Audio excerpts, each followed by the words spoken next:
ตัตันตุยาวตาตัยมังตุยาวตาทุยันตุตโยปาทังตังตุตังทางมาที่นี่มาเกี่ยที่มาที่คุณจะเชื่อที่มันมีคนตายอะไรนี่จะได้มาแต่เทวานานาที่สุดข้าพเจ้านี่เด้น้ำน้ำที่โดยมีวาระจะนำซาเตมีสุนันโต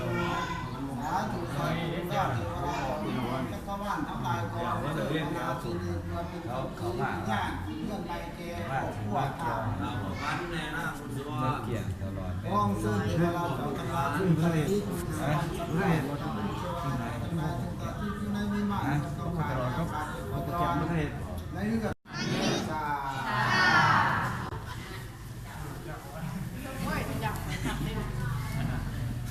ซาแล้วบุตรซาไว้ตาตุตาตุนาโมตัสสะภะคะวะโตอะระหะโตสัมมาสัมพุทธัสสะนะโมตัสสะภะคะวะโตอะระหะโต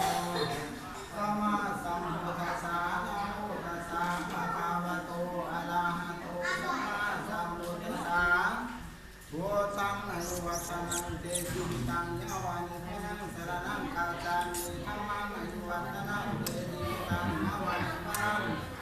อาจานังคาจามิสังฆังอายุวัฒนังเตจิตังยาวานิพนังสรณังคาจามิตุติยัมปิพุทธัง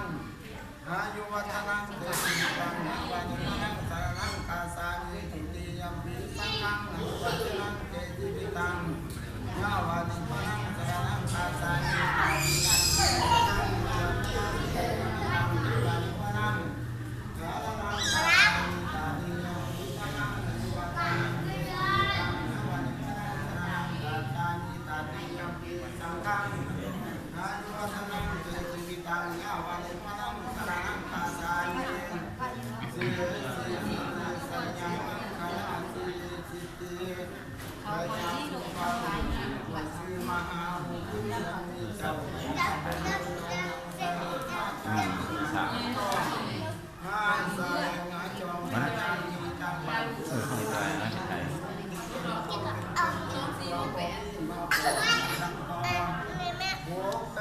ความเป็นไทยผู้ที่รักเก่าวันนี้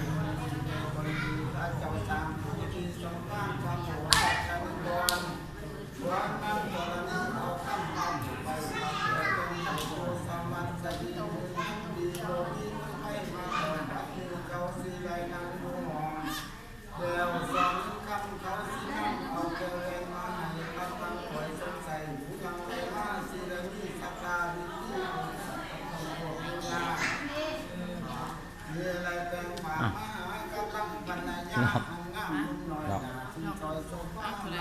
จักใส่พัน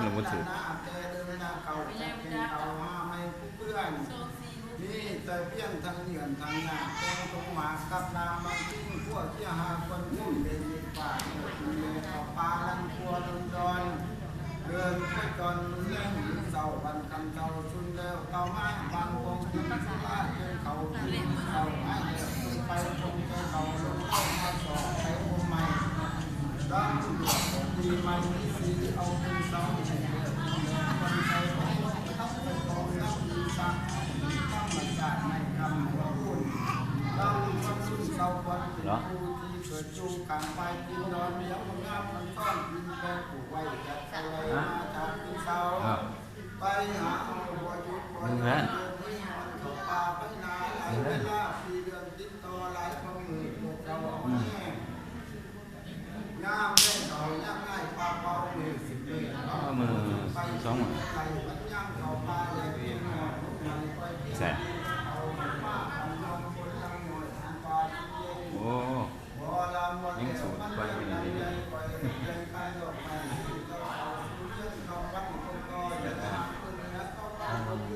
ทางเมืองทางบ่มีเรียนบางเรียนเนี่ยยาวทั้งแล้วเรียนเราเรียนไรก็มันมาได้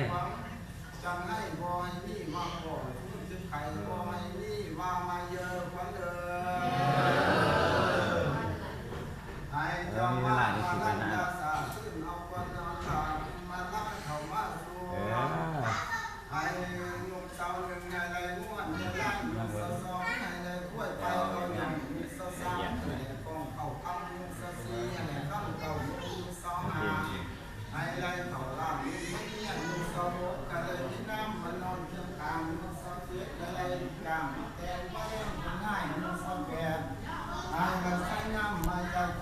ในกองควันขออะไรมาม้วนลูกเลยเป็นกองสั่งมาออกในห้องนึ่งข้างกองกองเด็กเอาคำอยู่ในเจ้าเศร้าแห่ยาอะไรซื้อส่วนเศร้าควันของเก่าเหมือนแก้วเก่าใหม่